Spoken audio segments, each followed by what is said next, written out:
Hi, welcome back to QZ Stories. Imagine waking up, stepping outside your house, and finding your garage blocked. Not by accident, but by someone who thinks they control your life. And when she shouted, "Pack your things and leave," I realized this wasn't just about a blocked garage. It was about power. But one phone call? It ended her fake HOA forever. The morning was quiet, just the way I liked it. Coffee steaming in my hand, I pressed the garage opener. Nothing. The door rattled, groaned, but didn't lift. My first thought? Broken spring. But then I stepped closer. My heart sank.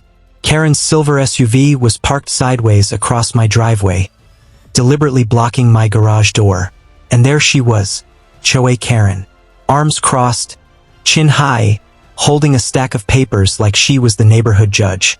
"You're in violation," she declared, waving the pages like a sheriff flashing a badge. "Too many cars. Pack your things, you're done here." Her voice cut through the morning air. Neighbors peeked out from their curtains, some stepping onto porches. It was a show, and Karen loved an audience.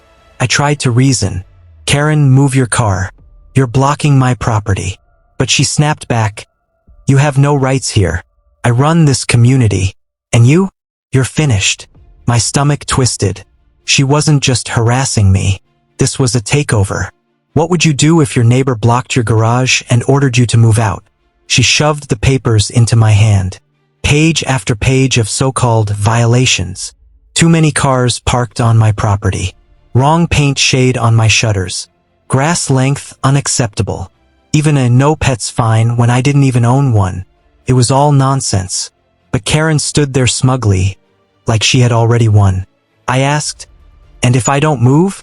Her lips curled into a grin. "Then the HOA will handle it. And trust me, you won't like how." Her words carried like poison. Neighbors whispered. I caught one mutter, "Don't fight her. She'll ruin you like she ruined the Smiths." Another neighbor quickly pulled his child inside, avoiding eye contact. Fear lingered over the street like fog. But here's what Karen didn't know. While she was staging her little power play, I had been preparing for this day for months. Karen wasn't new to intimidation. For years, she had slapped fake HOA warnings on mailboxes. One family had been fined hundreds of dollars for a basketball hoop in their driveway. Another was threatened with eviction for painting their shutters the wrong shade of blue.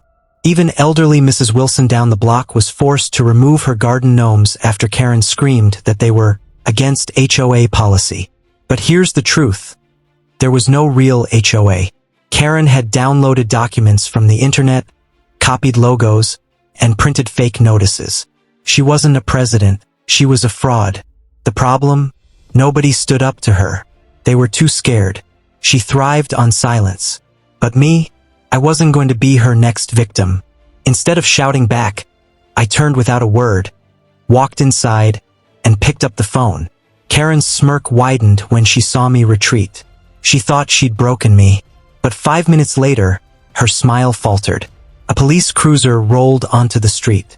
Karen strutted toward the officer, waving her stack of papers like a queen presenting royal decrees. "This man is in violation," she barked. "The HOA demands he leaves immediately." The officer looked at her, unimpressed. "And where exactly is this HOA registered, ma'am?" Her confidence cracked. She flipped through the pages, searching desperately for something official. No seals, no state filings, just printouts from the internet. I could see sweat forming on her forehead. The officer turned to me. "Sir, do you have ownership proof?" I nodded. It was time. I handed over a folder I had prepared months earlier. Inside, my property deed, my mortgage, and most importantly, proof that no HOA had ever been registered for our street. The officer's eyes widened as he flipped through the documents. But I wasn't done. "Officer," I said clearly, loud enough for the neighbors to hear. "Here's the case number from the county clerk. I reported an attempt to run a fake HOA months ago. The fraud investigation is already open." The crowd gasped. Karen's face drained of color. Her so-called authority crumbled in front of everyone. The officer looked her dead in the eye. "Ma'am, are you aware you could face fraud charges for impersonating a homeowners association?" Karen stammered. I was just keeping order." But her SUV, still blocking my garage, made her look more like a criminal than a leader. The officer wasted no time. He wrote her a ticket for obstruction and illegal parking. Then, into his radio, he called for backup, a fraud investigator. Karen's composure shattered. She shrieked, "You don't understand. I'm in charge here." But the officer cut her off sharply. "No, ma'am. This gentleman owns his property. You don't own anything but your car, which is about to be towed." Moments later, a tow truck rumbled down the street.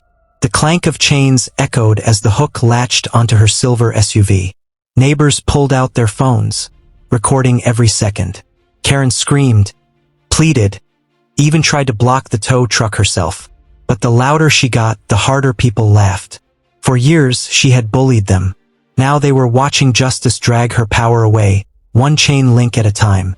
When the SUV lifted off the ground, her reign officially ended. The fallout was brutal. Karen was charged with fraud for impersonating an HOA and slapped with multiple fines. Her reputation shattered. Within weeks, a moving truck pulled up. She was gone. No neighbors waved goodbye. No one offered help. She left in silence, her empire of fear reduced to boxes in the back of a U-Haul. And the street felt lighter. No more threats taped to doors. No more late-night screaming about violations. Neighbors who had once been silent started talking again. Kids played basketball in the driveways. Mrs. Wilson put her garden gnomes back where they belonged. Peace returned. One evening, weeks after Karen's departure, I pulled into my garage. For the first time in years, I felt complete calm. I thought about how close she came to taking everything from me, and how one phone call flipped the script. The moral? Stand your ground. Bullies with fake authority thrive on fear. But when you push back, when you shine a light on their lies, they crumble. Justice might take time, but when it lands hard. And as for Karen, her HOA never existed. But her downfall? Oh, that was very, very real.